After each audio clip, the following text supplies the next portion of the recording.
ಸರ್ಕಾರಕ್ಕೆ, ಮಹಿಳಾ ಮತ್ತು ಮಕ್ಕಳ ಅಭಿವೃದ್ಧಿ ಇಲಾಖೆಯ ತಾತ್ಸಾರಕ್ಕೆ, ಮಹಿಳಾ ಮತ್ತು ಮಕ್ಕಳ ಅಭಿವೃದ್ಧಿ ಇಲಾಖೆಯ ನಿರ್ಲಕ್ಷ್ಯತನಕ್ಕೆ, ಕಾರ್ಮಿಕ ಐಕ್ಯತೆ, ಮಹಿಳಾ ಕಾರ್ಮಿಕ ಐಕ್ಯತೆ, ಹೆಂಗಸರೆಂದು, ಸ್ತ್ರೀಯರೆಂದು, ಬಾನಿಯರೆಂದು, ಹೆಂಗಸರೆಂದು, ಅಂಗನವಾಡಿ ಕಾರ್ಮಿಕ ಮುಷ್ಕರಕ್ಕೆ, ಅಂಗನವಾಡಿ ನೌಕರರ ಮುಷ್ಕರಕ್ಕೆ, ಅಂಗನವಾಡಿ ನೌಕರರ ಮುಷ್ಕರಕ್ಕೆ. ರಾಜ್ಯಾದ್ಯಂತ ಅಂಗನವಾಡಿ ಕೇಂದ್ರಗಳನ್ನ ಬಂದ್ ಮಾಡಿ ಅಂಗನವಾಡಿ ನೌಕರರು ಬೀದಿಗೆ ಇಳಿದು ಹೋರಾಟವನ್ನ ಮಾಡ್ತಾ ಇರುವಂತ ಉದ್ದೇಶ, ಸಮಗ್ರ ಶಿಶು ಅಭಿವೃದ್ಧಿ ಯೋಜನೆಯನ್ನ ಸರ್ಕಾರ ಪುನರ್ರಚನೆಯನ್ನ ಮಾಡುವಂತ ಹೆಸರಿನಲ್ಲಿ ಖಾಸಗೀಕರಣವನ್ನ ಮಾಡಲಿಕ್ಕೆ ಹೊರಟಿದೆ ಬಂಧುಗಳೇ. ಹಾಗಾಗಿ ಆ ಖಾಸಗೀಕರಣವನ್ನ ಮಾಡಬಾರ್ದು. ಇವತ್ತು ಸಮಗ್ರ ಶಿಶು ಅಭಿವೃದ್ಧಿ ಯೋಜನೆ ಅಡಿಯಲ್ಲಿ ಫಲಾನುಭವಿಗಳೇ ಆಗಿರುವಂತದ್ದು ಈ ದೇಶದಲ್ಲಿ ಏನು ಸರ್ಕಾರದ ವರದಿಗಳೇ ಹೇಳೋ ರೀತಿಯಾಗಿ 70% ಜನ 20 ರೂಪಾಯಿ ಆದಾಯ ಇಲ್ಲದ ಜನ ಇದ್ದಾರೆ.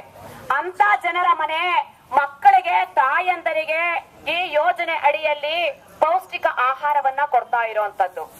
40 ವರ್ಷಗಳಲ್ಲಿ ಈ ಸಮಗ್ರ ಶಿಶು ಅಭಿವೃದ್ಧಿ ಯೋಜನೆ ಬಂದಿರುವಂತದ್ದೇನೆ 5 ಉದ್ದೇಶಗಳನ್ನ, ಪ್ರಮುಖವಾದ ಉದ್ದೇಶಗಳನ್ನ ಇಟ್ಕೊಂಡು ಬಂದಿರುವಂತದ್ದು. ಅದರಲ್ಲಿ ಪ್ರಮುಖವಾದ ಅಂಶ ಅಂತ ಹೇಳಿದ್ರೆ ಸಮಗ್ರ ಶಿಶು ಅಭಿವೃದ್ಧಿ ಯೋಜನೆಯನ್ನ ಬಂದಿರುವಂತದ್ದೇ ಶಿಶು ಮರಣವನ್ನ ಕಡಿಮೆ ಮಾಡ್ಲಿಕ್ಕೆ ಮತ್ತೆ ಅಪೌಷ್ಟಿಕತೆಯನ್ನ ತಡಿಲಿಕ್ಕಾಗಿ. ಇನ್ನ ಈ ದೇಶದಲ್ಲಿ 48% ಅಪೌಷ್ಟಿಕತೆ ಇದೆ ಅಂತ ಹೇಳಿ ಸರ್ಕಾರದ ವರದಿಗಳಲ್ಲೇನೆ ಹೇಳ್ತಾ ಇದೆ. ಅಪೌಷ್ಟಿಕತೆಯನ್ನ ತಡಿಲಿಕ್ಕೆ ಬೇಕಾದಂತಹ ಸರ್ಕಾರದಲ್ಲಿ ಬಜೆಟ್ಗಳನ್ನ ಹೆಚ್ಚಳ ಮಾಡಿ, ಪೌಷ್ಟಿಕ ಆಹಾರವನ್ನ ಕೊಡುವಂತ ಗುಣಮಟ್ಟ ಹೆಚ್ಚಳವನ್ನ ಮಾಡಿ, ಪ್ರಮಾಣಗಳನ್ನ ಹೆಚ್ಚಳ ಮಾಡಿ, ಸರ್ಕಾರಕ್ಕೆ ಬಿಡುಗಡೆ ಮಾಡಿ ಹಣವನ್ನ ಜನರಿಗೆ ಕೊಡೋದು ಬಿಟ್ಟು ಸ್ಟ್ರೆಂಥೆನ್ ಮಾಡ್ತೀವಿ ಅನ್ನೋ ಹೆಸರಿನಲ್ಲಿ, ICDS ಅನ್ನ ಮತ್ತೆ ಪುನರ್ ರಚನೆ ಮಾಡ್ತೀವಿ ಅನ್ನೋ ಹೆಸರಿನಲ್ಲಿ ಖಾಸಗಿಯವರ ತೆಕ್ಕೆಗೆ ಕೊಡ್ಲಿಕ್ಕೆ ಇವತ್ತು ಸರ್ಕಾರ ಹುನ್ನಾರವನ್ನ ನಡೆಸಿದೆ. ಅದರ ಪ್ರಕಾರವಾಗಿ ಈಗಾಗಲೇ ಕರ್ನಾಟಕ ರಾಜ್ಯದಲ್ಲಿ, ಅದು ನಮ್ಮ ಮೈಸೂರು ಜಿಲ್ಲೆಲಂತೂ ಪ್ರಜಾಯತ್ನ ಪ್ರಥಮ್ ಮೈಸೂರು ಅನ್ನೋ 2 NGOಗಳಿಗೆ ಕೊಡ್ಲಿಕ್ಕೆ ಸರ್ಕಾರ ಮುಂದಾಗಿದೆ.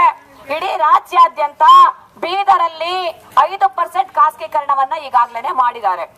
ದ್ರೌಪದಿ ಕರಾವಿ ಹೇಳೋ NGO ಮುಂದೆ ಬಂದಿದೆ ಬೆಳಗಾಮಲ್ಲಿ. ಬೀದರಲ್ಲಿ ಅದೇ ರೀತಿ 5%. ರಾಜ್ಯದ ಎಲ್ಲಾ ಜಿಲ್ಲೆಗಳಲ್ಲೂ ಕೂಡ ಸದ್ಯದಲ್ಲೇನೆ ತಕ್ಷಣದಲ್ಲಿ 5% ಅನ್ನ ಜಾರಿ ಮಾಡಬೇಕು ಅಂತ ಇತ್ತು. ಅದು ಈಗ 10% ಆಗ್ಬೇಕು ಅನ್ನೋದಾಗಿದೆ. ICDS ಮಿಷನ್ ಮೋಡ್ ಮಾಡುವಂತದನ್ನ ಈಗಾಗಲೇ ಮಾಡ್ತೀವಿ ಅನ್ನೋ ಹೆಸರಲ್ಲಿ ಹೇಳ್ತಾ ಇದ್ರು. ಜಾರಿ ಮಾಡ್ಲಿಕ್ಕೆ ಈಗಾಗಲೇ ಸರ್ಕಾರ ಫೈಲಿಗೆ ಸಹಿಯನ್ನ ಹಾಕಿದೆ. ಇದನ್ನ ಪ್ರಶ್ನಿಸಿ ಅಂಗನವಾಡಿ ನೌಕರರು ಬಹಳಷ್ಟು ದಿನಗಳಿಂದ ಹೋರಾಟವನ್ನ ನಾವು ಮಾಡ್ಕೊಂಡೇ ಬರ್ತಾ ಇದೀವಿ.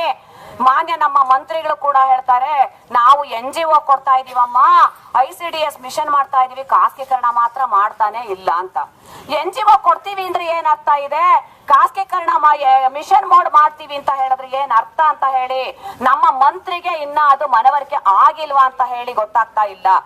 ನಾವೇನೆ ಸರ್ಕಾರದ ವರದಿಯನ್ನ ಮತ್ತೆ ಪದೇ ರಾಜ್ಯ ಸರ್ಕಾರಕ್ಕೆ ಜೆರಾಕ್ಸ್ ಅನ್ನು ಕೂಡ ಮಾಡಿಕೊಟ್ಟು ಒತ್ತಾಯವನ್ನ ಮಾಡ್ತಾ ಇದೀವಿ. ಒಂದು ಕಡೆ ಈ ಸಮಸ್ಯೆ ಆದ್ರೆ ಜನರ ಹಕ್ಕನ್ನ ಸರ್ಕಾರ ಈ ಮಕ್ಕಳ ಹಕ್ಕನ್ನ ಕಿತ್ಕೊಳ್ಳಿಕ್ಕೆ ಹೊರಟಿದೆ. ಮತ್ತೊಂದು ಕಡೆ 40 ವರ್ಷಗಳಾಗಿದೆ ಈ ಯೋಜನೆ ಆಗಿ.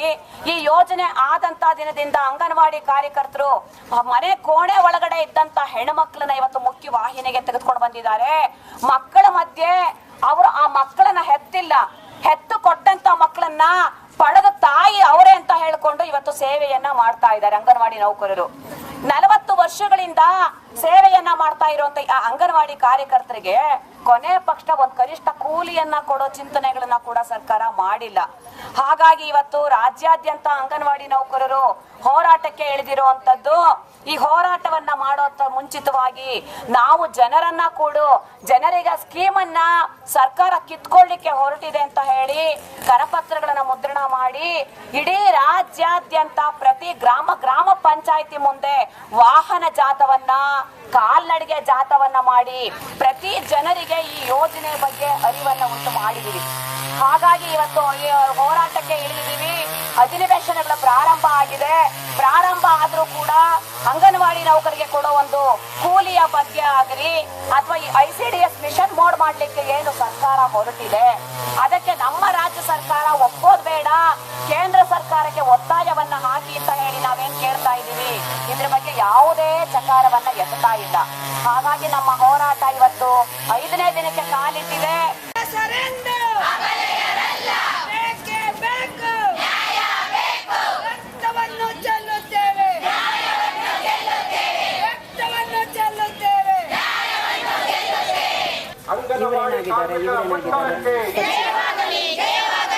ಪ್ರಗತಿಪರ ಸಂಘಟನೆಗಳು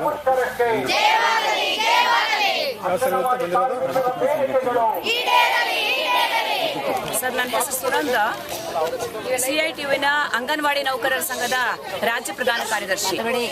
ಇವತ್ತು ರಾಜ್ಯಾದ್ಯಂತ ಅಂಗನವಾಡಿ ನೌಕರರು ಬೀದಿಗಿಳಿದು ಹೋರಾಟವನ್ನ ಮಾಡ್ತಾ ಇದ್ದಾರೆ. ಇವತ್ತು 5ನೇ ದಿನಕ್ಕೆ ಹೋರಾಟ ಕಾಲಿಟ್ಟಿದೆ. ಹೋರಾಟವನ್ನ ಮಾಡ್ತಾ ಇರುವಂತ ಉದ್ದೇಶ ಸಮಗ್ರ ಶಿಶು ಅಭಿವೃದ್ಧಿ ಯೋಜನೆಯನ್ನ ಸರ್ಕಾರ ಒಂದು ಪುನರ್ರಚನೆ ಮಾಡೋ ಹೆಸರಿನಲ್ಲಿ ಖಾಸಗೀಕರಣವನ್ನ ಮಾಡಲಿಕ್ಕೆ ಹೊರಟಿದೆ.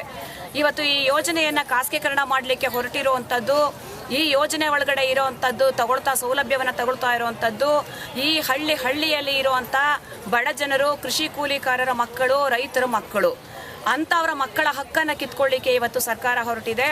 ದೇಶದಲ್ಲಿ 8 ಕೋಟಿ ಮಕ್ಕಳಿಗೆ, 2 ಕೋಟಿ ಗರ್ಭಿಣಿ ಬಾಣಂತಿ ತಾಯಂದಿರಿಗೆ ಈ ಯೋಜನೆ ಅಡಿಯಲ್ಲಿ ಪೌಷ್ಟಿಕ ಆಹಾರವನ್ನ ಕೊಡ್ತಾ ಇರುವಂತದ್ದು. ನಮ್ಮ ದೇಶದಲ್ಲಿ ಇನ್ನ 48% ಅಪೌಷ್ಟಿಕತೆ ಇದೆ ಅಂತ ಹೇಳುವಾಗ್ಲೇನೆ ಇವರು ಇನ್ನ ಅದನ್ನ ಸ್ಟ್ರೆಂಥೆನ್ ಮಾಡ್ಲಿಕ್ಕೆ ಬೇಕಾದಂತಹ ಅನುಕೂಲಗಳು ಏನ್ ಬೇಕು, ಬಜೆಟ್ ಏನ್ ಬೇಕು ಅದನ್ನ ಕೊಡೋದು ಬಿಟ್ಟು ಖಾಸಗೀಕರಣವನ್ನ ಮಾಡ್ಲಿಕ್ಕೆ ಹೊರಟಿದ್ದಾರೆ. ಇದನ್ನ ಇವತ್ತು ರಾಜ್ಯಾದ್ಯಂತ ನಾವು ಪ್ರತಿಭಟನೆಯನ್ನ ಮಾಡಿ ವಿರೋಧವನ್ನ ಮಾಡ್ತಾ ಇದ್ದೀವಿ. ಮತ್ತೊಂದು ಕಡೆ ಈ ಯೋಜನೆ ಆಗಿ 40 ವರ್ಷಗಳಾಗಿದೆ. 40 ವರ್ಷಗಳಿಂದ ಕನಿಷ್ಠ ಒಂದು ಕೂಲಿಯನ್ನ ಇಲ್ಲದೆ ಸರ್ಕಾರದಲ್ಲಿ ಅಂಗನವಾಡಿ ನೌಕರರನ್ನ ದುಡಿಸ್ತಾ ಇದ್ದಾರೆ. ನಾವು 8 ಗಂಟೆಗಳ ಕೂಲಿ ಕೆಲಸ ಇದ್ರೆ ಮಾತ್ರನೇ ಕನಿಷ್ಠ ಕೂಲಿ ಅಂತ ಹೇಳಿದ್ರು. ಹಾಗಾಗಿ ಕಳೆದ 2011ರಲ್ಲಿ ಸಮಯ ಹೆಚ್ಚಳ ಆಗಿದೆ. 7 ಗಂಟೆ ಕಾಲ ಕೆಲಸವನ್ನ ಕೊಟ್ಟಿದ್ದಾರೆ. ನಾವು ಮಾಡ್ಕೊಂಡು ಬರ್ತಾ ಇದ್ದೀವಿ. ಆದ್ರೆ ಇವತ್ತು ಒಂದು ಕನಿಷ್ಠ ಕೂಲಿ ಕೊಡೋದ್ರ ಬಗ್ಗೆ ಚಿಂತನೆಯನ್ನ ಮಾಡಿಲ್ಲ. ನಾವು ಕೊನೆ ಪಕ್ಷ ಕನಿಷ್ಠ ಕೂಲಿ 15,000 ರೂಪಾಯಿ ಕೊಡ್ಬೇಕಂತ ಹೇಳಿ ಒತ್ತಾಯವನ್ನ ಮಾಡಿ ಇವತ್ತು ಹೋರಾಟಕ್ಕೆ ನಾವು ಇಳಿದಿದ್ದೀವಿ. ನಮ್ಮ ಹೋರಾಟ ಇವತ್ತು 5ನೇ ದಿನಕ್ಕೆ ಕಾಲಿಟ್ಟಿದೆ ಸರ್. ನಿನ್ನೆ ಜನಪ್ರತಿನಿಧಿಗಳಾಗಿ ಯಾರೂ ಬಂದಿಲ್ಲ. ಬೇರೆ ಬೇರೆ ಪ್ರಗತಿಪರ ಸಂಘಟನೆಗಳೆಲ್ಲ ಬಂದಿದ್ದಾರೆ. ಎಲ್ಲರೂ ಕೂಡ ಮಾತಾಡಿದ್ದಾರೆ. ಕೃಷಿ ಕೂಲಿಕಾರರ ಸಂಘ, ರೈತ ಸಂಘಟನೆಗಳು, ಮತ್ತೆ ವಿದ್ಯಾರ್ಥಿ ಸಂಘಟನೆಗಳು, ಯುವಜನ ಸಂಘಟನೆಗಳೆಲ್ಲ ಬಂದಿದ್ದಾರೆ. ನಾವು ಸರ್ಕಾರಕ್ಕೆ ಒತ್ತಾಯ ಮಾಡ್ತಾ ಇದೀವಿ, ನಮ್ಮ ಪರೀಕ್ಷೆಯನ್ನ ತಾಳ್ಮೆ ಮಾಡಬೇಡ್ರಿ. ನಾವು 19ನೇ ತಾರೀಕುವರೆಗೂ ತಾಳ್ಮೆಯಿಂದ ನಿಮ್ಮ ಅಧಿವೇಶನಗಳೆಲ್ಲ ಮುಗಿಯೋವರೆಗೂ ಇಲ್ಲಿ ಕಾಯ್ತೀವಿ. ಇಡೀ ರಾಜ್ಯಾದ್ಯಂತ ಜಿಲ್ಲಾ ಆಡಳಿತ ಕಚೇರಿಗಳು ಮುಂದೆ 19ನೇ ತಾರೀಕು ಆದ ನಂತರದಲ್ಲಿ 20ನೇ ತಾರೀಕು, 21ನೇ ತಾರೀಕು ಫ್ರೀಡಂ ಪಾರ್ಕಿನಲ್ಲಿ ಇಡೀ ರಾಜ್ಯದ 1,25,000 ಜನ ಹೋಗಿ ನಾವಲ್ಲಿ ಮುತ್ತಿಗೆಯನ್ನ ಮಾಡಿ ಧರಣಿಯನ್ನ ಮಾಡಿ ಕೂರ್ತೀವಿ. 22, 23ನೇ ತಾರೀಕುವರೆಗೆ ನಮ್ಮ ಸಮಸ್ಯೆ ಬಗೆಹರಿಲಿಲ್ಲ ಅಂತ ಹೇಳಿದ್ರೆ ನಾವೆಲ್ಲರೂ ಕೂಡ ಉಪವಾಸ ಸತ್ಯಾಗ್ರಹವನ್ನ ಮಾಡ್ಲಿಕ್ಕೆ ತಯಾರಾಗಿದ್ದೀವಿ. ಸರ್ಕಾರ ನಮ್ಮ ಮೈಸೂರಿನಲ್ಲಿ ಜಿಲ್ಲಾಡಳಿತ ಕೊಟ್ಟಿದ್ದಾರೆ ನಮಗೆ ಇಲ್ಲಿ ಟಾಯ್ಲೆಟ್ ವ್ಯವಸ್ಥೆಯನ್ನ ಮಾಡಿಕೊಟ್ಟಿದ್ದಾರೆ, ಒಂದು ಲೈಟ್ ವ್ಯವಸ್ಥೆಯನ್ನ ಮಾಡಿಕೊಟ್ಟಿದ್ದಾರೆ. ನಮಗೆ ವ್ಯವಸ್ಥೆ ಉತ್ತಮವಾಗಿದೆ, ಪರವಾಗಿಲ್ಲ. ಇವತ್ತು ಉತ್ತರ ಕನ್ನಡ ಜಿಲ್ಲೆಯಲ್ಲಿ ಅಂಗನವಾಡಿ ನೌಕರರಿಗೆ ನಿಷೇಧವನ್ನ ಹೇರಿದ್ದಾರೆ. ಇವತ್ತು ಮುಷ್ಕರಕ್ಕೆ ನಾವು ಟೀಮ್ ಅನ್ನ ಮಾಡ್ಕೊಂಡಿದೀವಿ. ಬೆಳಗ್ಗೆ ಹೋಗ್ಬೇಕು, ಮತ್ತೆ ಸಂಜೆ ಕಾರ್ಯಕರ್ತರು ಬರಬೇಕು. ಅವ್ರಿಗೂ ಈ ಚಳಿಯಲ್ಲಿ ಅನಾರೋಗ್ಯ ಆದ್ರೆ ಕಷ್ಟ ಆಗುತ್ತೆ ಅಂತ ಹೇಳಿ ಪ್ರತಿದಿನ ಒಂದು 700-800 ಜನ ನಾವು ಹಗಲ ರಾತ್ರಿ ಅಹೋಧರಣಿಯನ್ನ ಮಾಡ್ತಾ ಇದ್ದೀವಿ ಪ್ರತಿನಿತ್ಯ.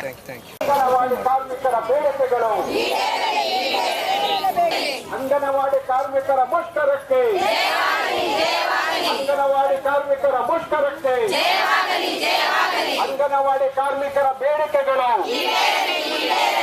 ಅಂಗನವಾಡಿ ಕಾರ್ಮಿಕರ ಬೇಡಿಕೆಗಳು,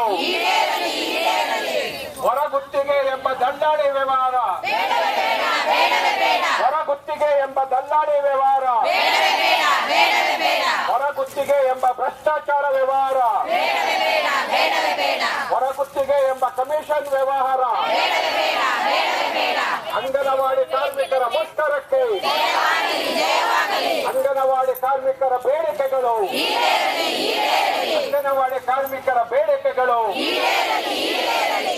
ಆದಪ್ಪ ಮಲ್ಲೇಶ್ ಅವರು ನಿಮ್ಮನ್ನು ಉದ್ದೇಶಿಸಿ ಮಾತಾಡ್ತಾರೆ.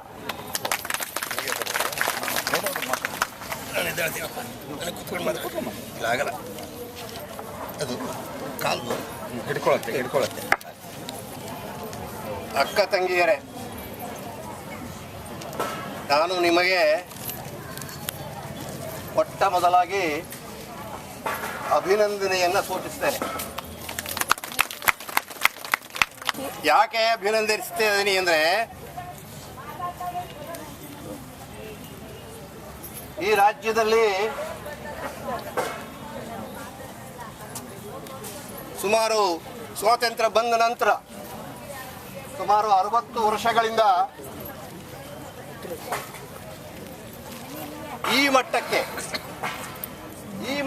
ನಮ್ಮ ಹೆಣ್ಣು ಮಕ್ಕಳು ಬೀದಿಗೆ ಬಂದಿರೋದು ಇದೇ ಮೊದಲು ಅಂತ ನನ್ನ ಅನುಭವ. ನೀವು ಮೌನವಾಗಿಯೋ ಅಥವಾ ನಮಗೆ ಯಾಕೆ ಬೇಕು ಅಂತಲೋ, ಗಂಡಸರು ನೋಡ್ಕೊತಾರೆ ಅಂತಲೋ ಯಾವುದೋ ಒಂದು ಕಾರಣವನ್ನು ಒಟ್ಟಿ ನೀವು ಬೀದಿಗೆ ಬರ್ತಾ ಇರಲಿಲ್ಲ. ನಿಮ್ಮ ಕೂಗನ್ನ ಕೇಳಿಸಿದ್ದೇ ಇತ್ತೀಚಿನ ದಿನಗಳಲ್ಲಿ. ನನಗೆ ಸುಮಾರು 55 ವರ್ಷಗಳ ಮೈಸೂರಿನ ಹೋರಾಟ ಇದೆ, ಕರ್ನಾಟಕದ ಹೋರಾಟ ಇದೆ, ಅನುಭವ ಇದೆ. ನಾವು ನಮ್ಮ ಸಂಘಟನೆಯಲ್ಲಿ 5-10 ಜನ ಹೆಣ್ಣು ಮಕ್ಕಳನ್ನು ಸೇರಿಸೋದೇ ಕಷ್ಟ ಆಗಿತ್ತು. ಅವರು ಕೂಡ ಯಾರು ಗೊತ್ತಾ, ಅತ್ಯಂತ ಪ್ರಭಾವಿ ಹೆಣ್ಣು ಮಕ್ಕಳು. ಅಧ್ಯಯನ ಮಾಡಿ ಏನಾಗಬೇಕು ಅನ್ನುವಂತಹ ಸ್ಪಷ್ಟ ನಿಲುವನ್ನು ತೆಗೆದುಕೊಂಡಿರ್ತಕ್ಕಂಥ ಹೆಣ್ಣು ಮಕ್ಕಳು ನಮಗೆ ಅಪರೂಪವಾಗಿ ಸಿಗ್ತಾ ಇದ್ರು. ಆದರೆ ಇವತ್ತು ನಿಮ್ಮನ್ನು ನೋಡಿದರೆ ನನ್ನ ಹೃದಯ ತುಂಬಿ ಬರ್ತದೆ, ಸಂತೋಷ ಆಗ್ತದೆ. ನೀವು ಬೀದಿಗೆ ಬಂದದ್ದು ಈ ದೇಶಕ್ಕೆ ಒಳ್ಳೆಯದಾಗುತ್ತೆ ಎನ್ನುವಂತಹ ಸೂಚನೆ ಇದೆ.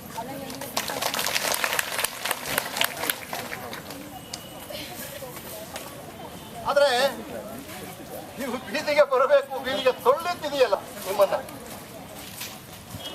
ಇಷ್ಟೊಂದು ಹೆಣ್ಣು ಮಕ್ಕಳನ್ನ, ಇಡೀ ಕರ್ನಾಟಕದ ಸಾವಿರಾರು ಹೆಣ್ಣು ಮಕ್ಕಳನ್ನ ಬೀದಿಗೆ ತಳ್ಳಿದಾರಲ್ಲ, ಇದಕ್ಕೆ ಇವರನ್ನ ಯಾವ ಭಾಷೆಯಲ್ಲಿ ಕರೆಯಬೇಕು ಹೇಳಿ? ಬಹಳ ಯೋಚನೆ ಮಾಡಬೇಕಾದ ವಿಷಯವಾಗಿದೆ. ಅದರಲ್ಲೂ ಮುಖ್ಯವಾಗಿ ಮಹಿಳೆಯರಿಗೆ ನೌಕರಿ ದೊರಕಿಕೊಡುವಂತ ಈ ಅಂಗನವಾಡಿ ಸಂಸ್ಥೆ ಏನಿದೆ, ಯಾವುದೇ ಕಾರಣಕ್ಕೂ ಅದು ಖಾಸಗಿಯವರ ಪಾಲಾಗ್ಬಿಡುದು.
ಕಾಂಟ್ರಾಕ್ಟರ್ಗಳಿಗೆ, ಗುತ್ತಿಗೆದಾರರಿಗೆ, ಭ್ರಷ್ಟ ವ್ಯವಸ್ಥೆ ರೂಪಿಸುತ್ತಿರುವ ಅಧಿಕಾರಿಗಳು, ಹೊರ ಗುತ್ತಿಗೆದಾರರಿಗೆ, ಅಂಗನವಾಡಿ ಕಾರ್ಮಿಕರ ಬೇಡಿಕೆಗಳು,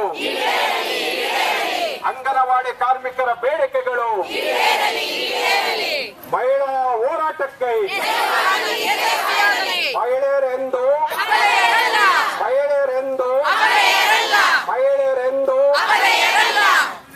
ಮಹಿಳಾ ಕಾರ್ಮಿಕರ ಹೋರಾಟಕ್ಕೆ, ಮಹಿಳಾ ಕಾರ್ಮಿಕರ ಸಂಘಟನೆಗಳಿಗೆ, ಮಹಿಳಾ ಐಕ್ಯತೆ,